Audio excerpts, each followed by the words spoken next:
Coming to you live from just outside the swamp of the nation's capital. Get ready for invigorating talk, commentary, and debate on the issues affecting your life. Grab your favorite drink. It's Nightcaps with Nate. Now, here's Nate.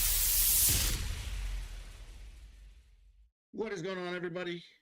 Another edition of Nightcaps and Nate. Hey, tonight we're going to talk about the presidential debate that happened last night, the debate and the candidates. And we always have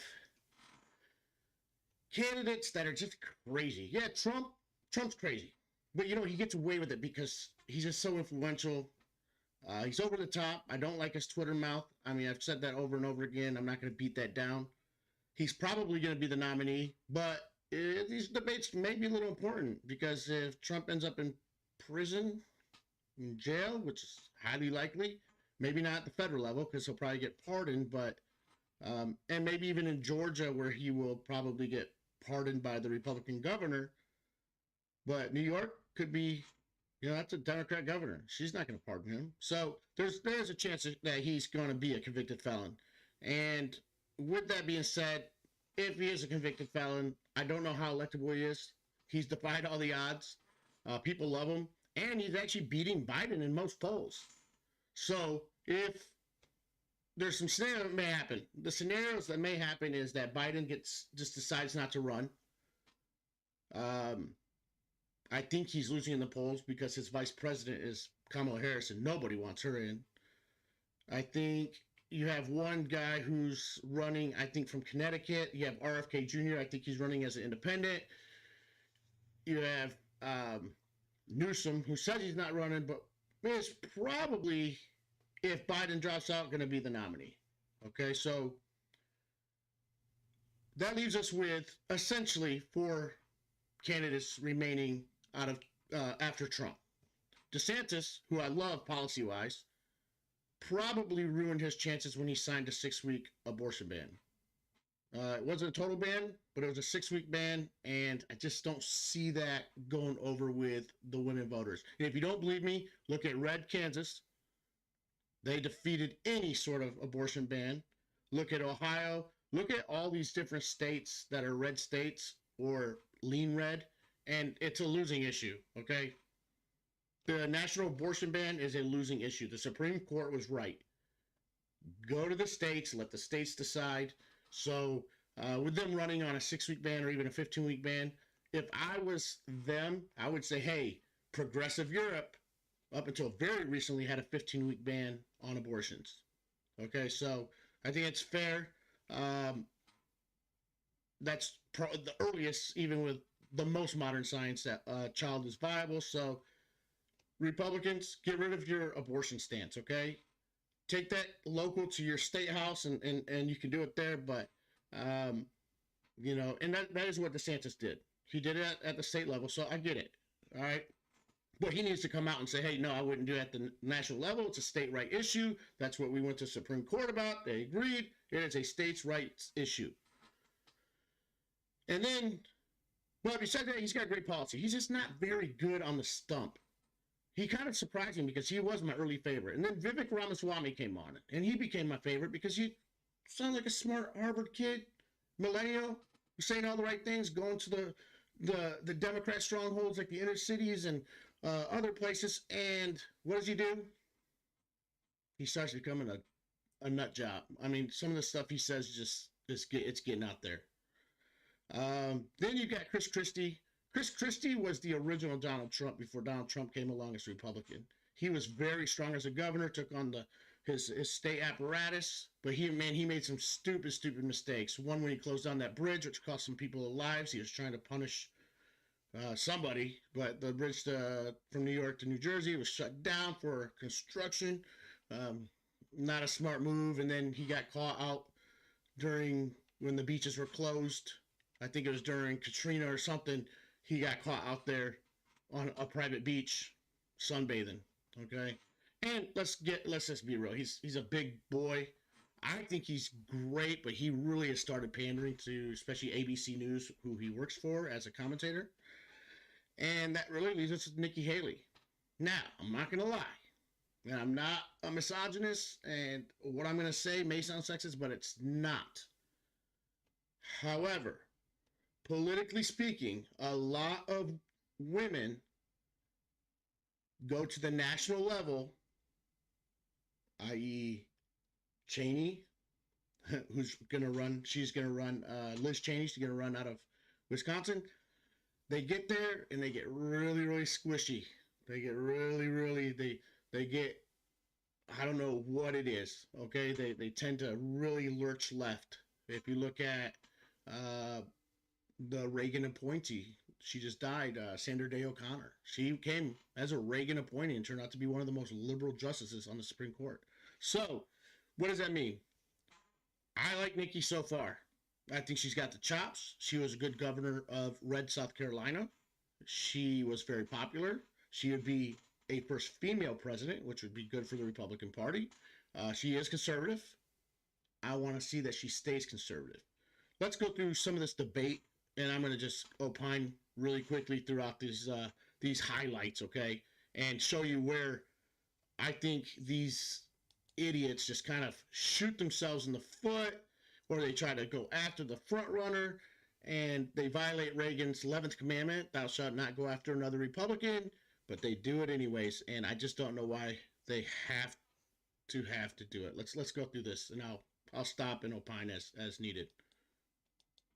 I have delivered results. That's what we need for this country. And you have other candidates up here like Nikki Haley. She caves anytime the left comes after her, anytime the media comes after her. I did a bill in Florida to stop the gender mutilation of minors. It's child abuse, and it's wrong.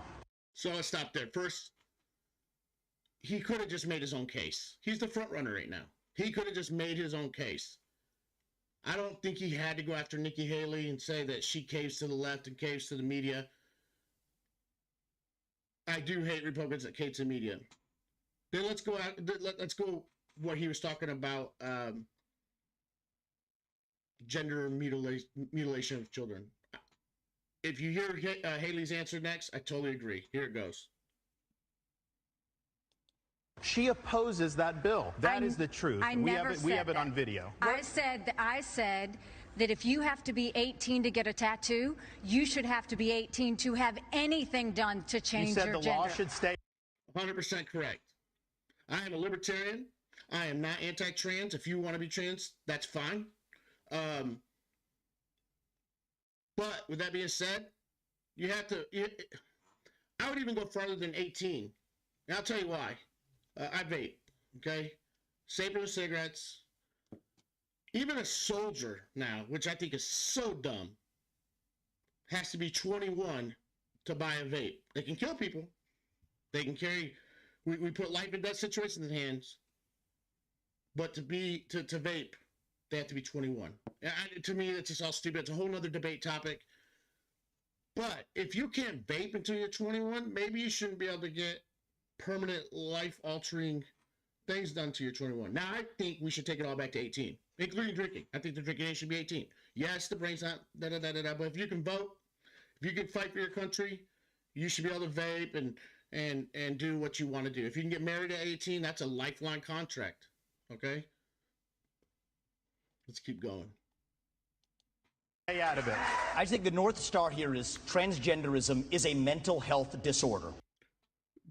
While it was considered one at one time, it's not now, Vivek. And saying that, you're just killing your chances of ever winning an election, okay? Whether you disagree or agree with transgenderism and, the woke ideology of saying there's so many different genders and all that, first of all, it's kind of a little bit different than transgenderism, but that's a losing issue. Maybe it's good for some people, but I don't think you're going to win on that issue. Okay? We can say, hey, we believe in science. There's a male and a female, and I agree with that. However, as a libertarian, if you want to go and get surgery and call yourself another gender and everybody's willing to go along with it, I have no problem with it. Just don't put the bill on me. We don't let you smoke a cigarette by the age of 18.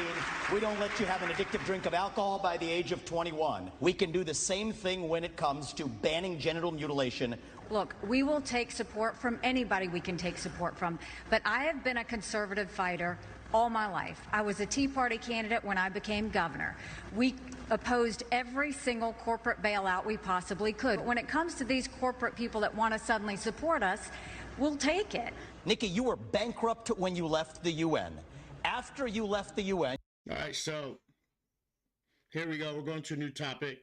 I don't think how many people care about the United Nations, especially on the right, since most of them are against it, but let's go.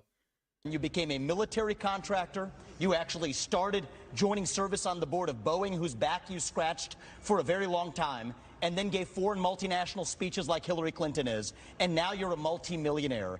That math does not add up. It adds up to the fact that you are corrupt. I know the elites in D.C., they don't care. They don't care that fentanyl's ravaging your community.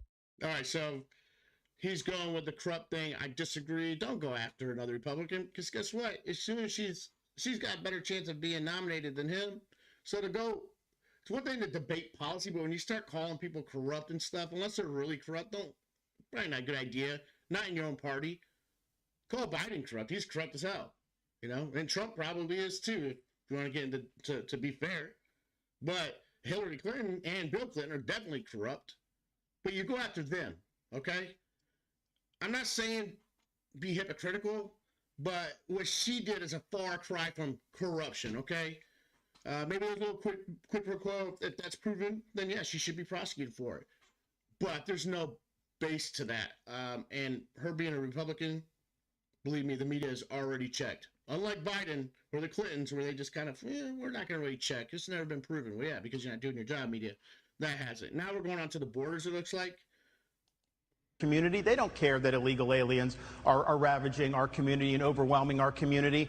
The commander-in-chief not only has a right, you have a responsibility to fight back against these people. You're going to categorize them as foreign terrorist organizations, and we will identify, just like we would anywhere. When I was in Iraq, the Al-Qaeda wasn't wearing a uniform.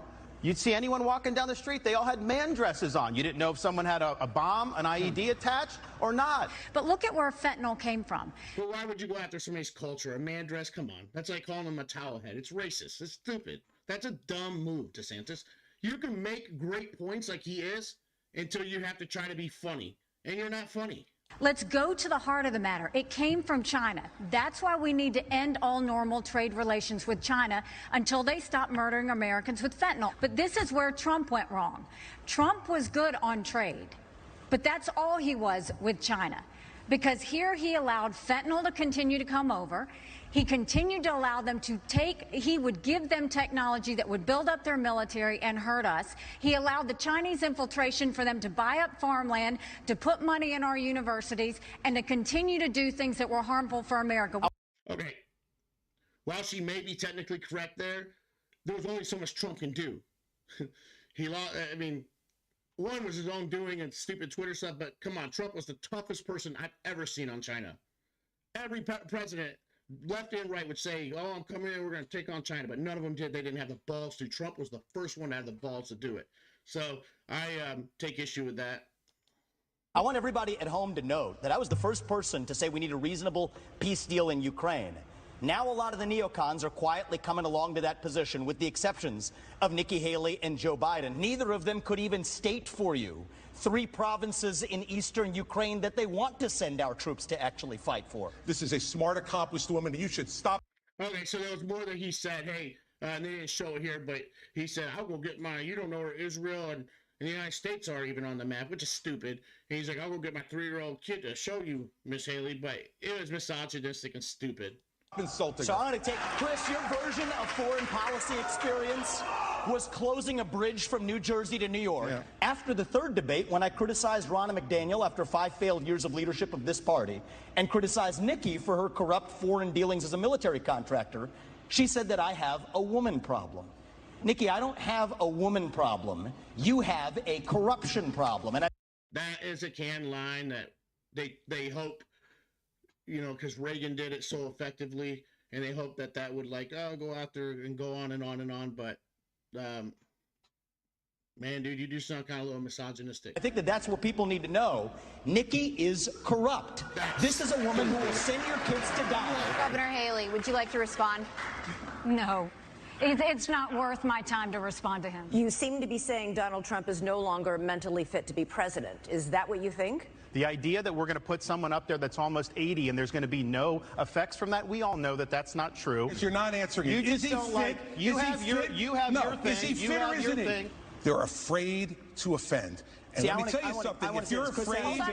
If you're afraid to offend Donald Trump, then what are you going to do when you sit across from President Xi, you sit across from the Ayatollah, you sit across from Putin? All right, well, so there was others part in there, and yeah, I know it's NBC, and I don't know what I'm thinking. They just had the longest clips. But there were other stuff in there where Christie called him a Harvard smartass or something like that. Bottom line, I want to hear in your comment section, if Trump is barred from running or ends up in jail, is there a second candidate that you would go for? Put it in the comments. I would love to know your thoughts. This has been a great version of Nightcaps and Nate, and I'll see you next time. This has been Nightcaps with Nate. Please join Nate for a nightcap every weeknight at 9 Eastern here on Facebook Live.